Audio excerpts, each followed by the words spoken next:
الرحمن السلام علیکم۔ سب سے پہلے درود پاک، اللہم صلی علی محمد وعلی آل محمد وبارک وسلم۔ ہماری جو آج کی ویڈیو ہے نا، اس کا نام ہے ایک عالم، ایک شہید اور ایک سخی، تینوں کا واقعہ۔ تو کوشش کر کے ویڈیو کو آخر تک مکمل دیکھیے گا، بڑا منفرد اور دلچسپ واقعہ ہے، اور اگر ہو سکے نا تو کوشش کر کے ہمارے یوٹیوب چینل کو سبسکرائب کر لیں تاکہ آپ کو روٹین کے ساتھ اچھی ویڈیوز ملتی رہیں۔ حضرت ابو ہریرہ رضی اللہ تعالیٰ عنہ کہتے ہیں کہ رسول اللہ صلی اللہ علیہ وآلہ وسلم نے فرمایا کہ قیامت کے دن سب سے پہلے ایک شہید، ایک عالم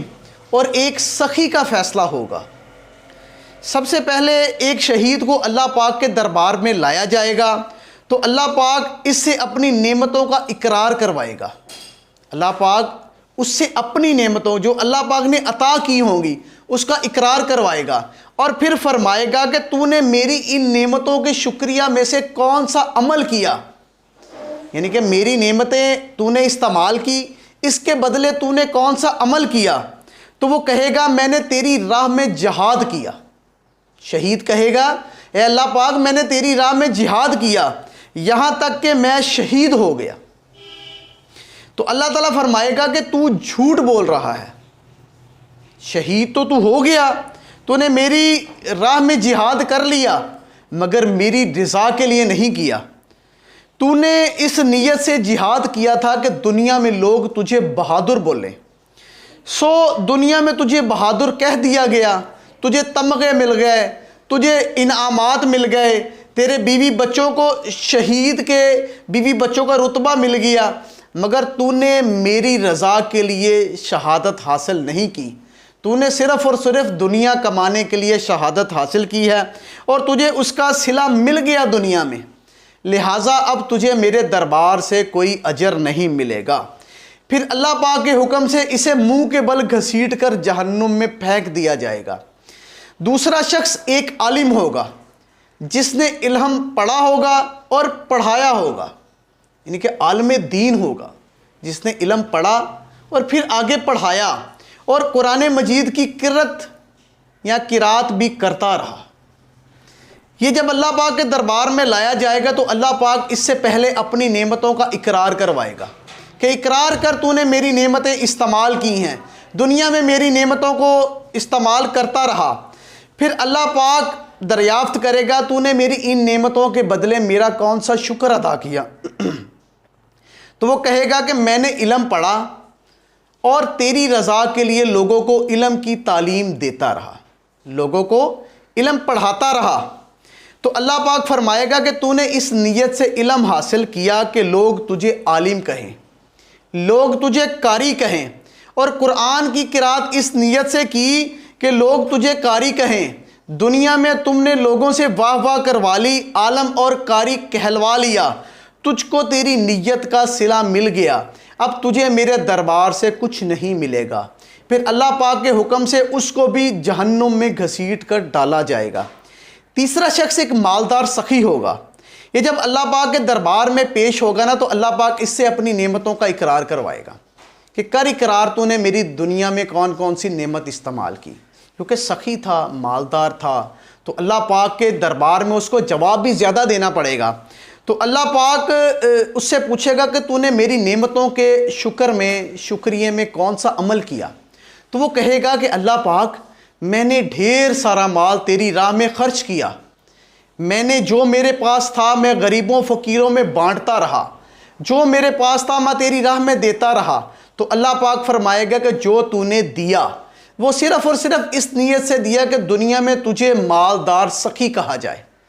کہ تجھے کہا جائے کہ تو بہت سخاوت کرتا ہے، لوگوں کے اوپر بہت سارا مال خرچ کرتا ہے، سو دنیا میں تو نے اس کا بدلہ پا لیا، اب تیرے لیے کوئی بھی بدلہ نہیں ہے۔ پھر اللہ پاک کے حکم سے فرشتے اس کو گھسیٹ کر جہنم میں داخل کر دیں گے۔ یعنی کہ غور کر لیجئے کہ شہید، عالم اور سخی تینوں کا ایک نام ہے، تینوں نے اچھے عمل کیے، لیکن چونکہ ان تینوں کی نیتیں اچھی نہیں تھی لہٰذا ان لوگوں کے اچھے اعمال پر ان لوگوں کو کوئی بھی ثواب نہیں ملا، بلکہ الٹے جہنم کے حقدار ہو گئے۔ حضرت ابو ہریرہ رضی اللہ تعالیٰ عنہ سے روایت ہے کہ رسول اللہ صلی اللہ علیہ وآلہ وسلم نے فرمایا کہ ایک شخص نے صدقہ دینے کا ارادہ کیا اور اپنا صدقہ لے کر خفیہ طریقے سے نکلا، لیکن رات کو کسی فقیر کو صدقہ دینے کی بجائے ایک چور کے ہاتھ میں دے دیا جو چوری کے ارادے سے گھوم رہا تھا۔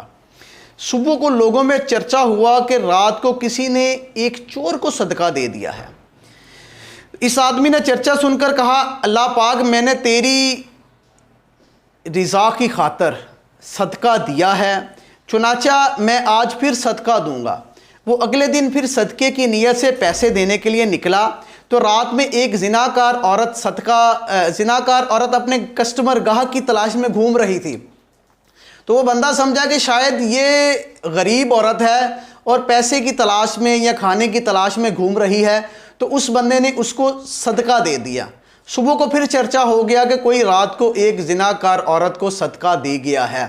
تو بندہ بہت پریشان ہوا، پھر اللہ پاک سے عرض کرنے لگا کہ یا باری تعالیٰ کہ میں نے تو اچھی نیت سے صدقہ کیا تھا، مگر رات کو پھر میں صدقہ کروں گا۔ اگلے دن پھر وہ بندہ صدقہ کرنے کے لیے نکلا تو رات کو اس نے دیکھا کہ ایک بندہ جا رہا ہے، وہ بندہ بہت ہی مالدار تھا، مگر اس بندے نے اس کو پہچانا نہیں، اس کو صدقہ دیا اور چلا گیا۔ صبح کو پھر چرچا ہو گیا کہ اس بندے نے اللہ پاک کی رضا کی خاطر صدقہ دیا تھا، مگر اس بندے نے جو صدقہ دیا تھا نا وہ ایک نہایت ہی مالدار شخص کو دیا تھا۔ تو وہ بہت پریشان ہوا کہ میں ہر رات صدقہ کر رہا ہوں، سب کو مسکین سمجھ کر صدقہ دیتا رہا ہوں، مگر میرا صدقہ پتہ نہیں قبول ہوا کہ نہیں ہوا۔ اسی رنجش میں، اسی افسوس میں وہ شخص سو گیا تو خواب میں دیکھا کہ ایک فرشتے نے آ کر کہا کہ جو تو نے چور کے ہاتھ میں صدقہ دیا وہ اس لیے قبول ہوا کہ شاید وہ چوری سے بچ جائے، اور جو زانی کے ہاتھ میں صدقہ دیا تو اس لیے قبول ہوا کہ شاید وہ عورت زانی سے، زنا سے بچ جائے، اور جو تیسرا صدقہ تھا مالدار کے ہاتھ میں دیا وہ اس وجہ سے قبول ہوا کہ شاید مالدار کو بھی اس چیز کی توفیق آ جائے، عقل آ جائے کہ میں نے اللہ پاک کی راہ میں صدقہ دینا ہے۔ مطلب یہ ہے کہ چور، زانیہ اور مالدار کو جو صدقہ دیا ہے وہ اچھا نہیں کیا، مگر چونکہ لا علمی میں ہوا